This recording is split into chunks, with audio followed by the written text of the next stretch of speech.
Have you ever wondered how your favorite chocolate is made? Imagine a world where the air is filled with the rich, indulgent aroma of cocoa. That's where our story begins, in the fascinating world of chocolate. Chocolate, a beloved treat worldwide, is steeped in a history as rich as its taste. It's a journey that began thousands of years ago with the ancient Mayans and Aztecs, who revered this delicious food of the gods. They used cocoa beans in ceremonial rituals and as a form of currency, but it was the Europeans who first sweetened and lightened it with milk, transforming it into the chocolate we adore today. From small artisanal shops to global corporations, chocolate has conquered every corner of the globe, becoming a universal symbol of indulgence. Its smooth texture, irresistible taste, and delightful varieties have made it a favorite amongst millions. In the next few minutes, we'll unravel the delicious mystery behind the making of chocolate. The magic of chocolate begins with a tree, Theobroma cacao, or the cacao tree. In the heart of tropical rainforests, a unique tree thrives, basking in the warm, humid climate.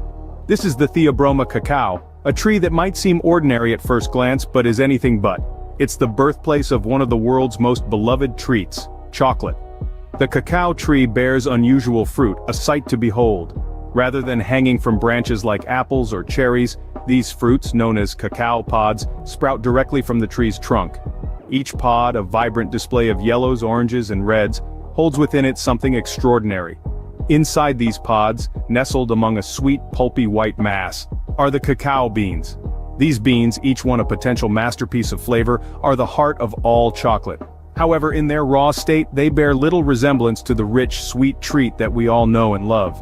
They're bitter, astringent, and far from appetizing, but it's these humble beans that, through a process of fermentation, drying, and roasting, will eventually transform into the silky, luscious delight that is chocolate.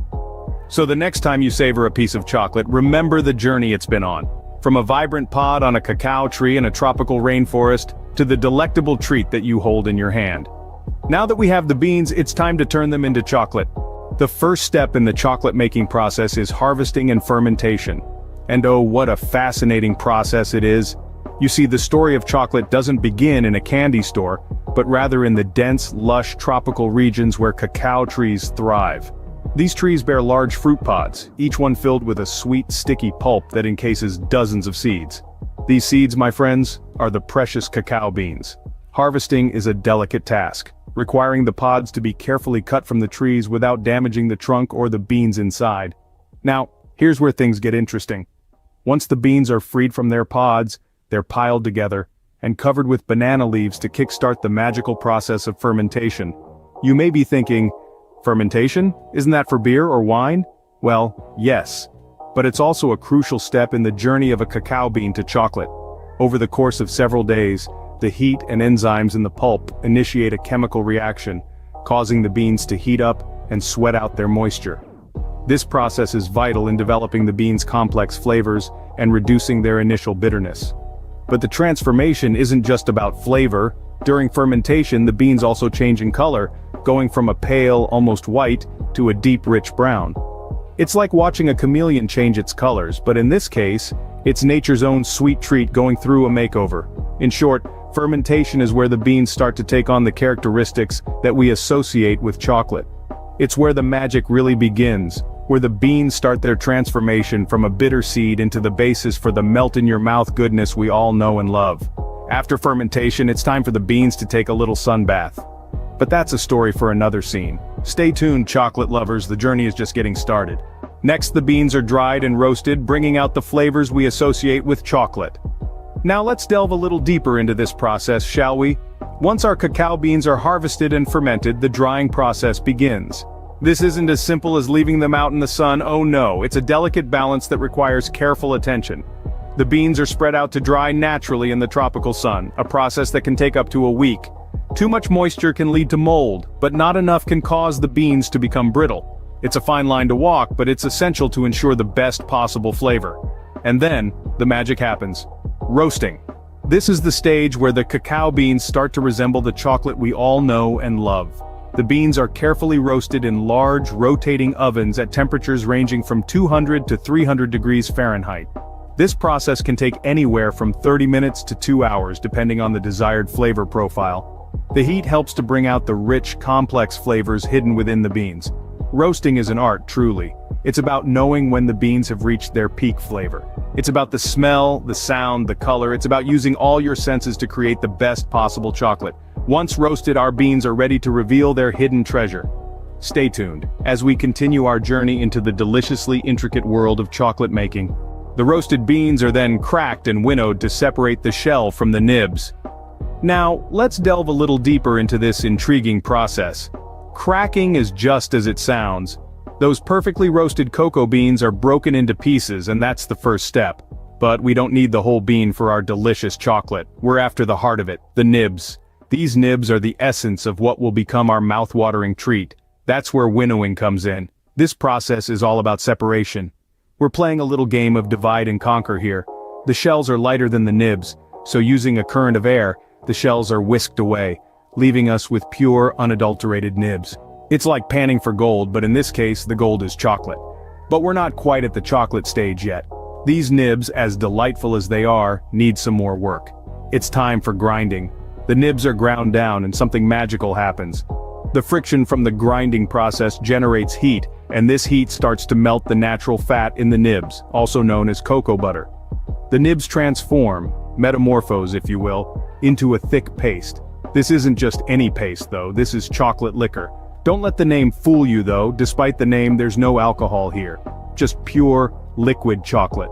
It's a fascinating transformation really. Starting with a simple cocoa bean, going through the journey of roasting, cracking, winnowing and grinding, and ending up with chocolate liquor.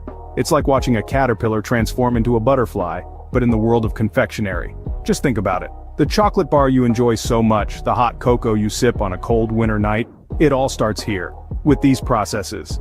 The complexity behind such simple pleasures is truly astounding. We have our chocolate liquor, but we're not done yet. The journey of the cocoa bean continues, and the world of chocolate is full of surprises. Stay tuned for the next steps in our chocolatey adventure. This chocolate liquor then undergoes several more steps including conching and tempering. Let's dive into these final stages of chocolate making. The process of conching is akin to a chocolate spa day. In this phase, the chocolate is kneaded, rolled, and heated continuously for several hours or even days. Imagine the most intense yoga session for our cocoa. That's conching for you. It smoothens the texture, mellows the flavor, and even adds a touch of gloss to our beloved chocolate. Now we can't ignore tempering, the unsung hero of the chocolate world. This process involves carefully heating and cooling the chocolate to produce a stable, crystalline structure. Think of it as a ballet dance where the temperature is the music and the cocoa particles are the dancers. The result? A chocolate that snaps beautifully, melts smoothly on your tongue, and has that glossy finish we all admire. But the beauty of chocolate doesn't stop at the basic dark, milk, or white varieties. The magic truly lies in the endless range of tempting varieties we can create. By altering the types and proportions of ingredients and introducing unique additions, we can transform the humble chocolate into an array of delightful treats. Fancy a taste of luxury? Try a piece of single-origin dark chocolate that boasts the unique flavors of its birthplace.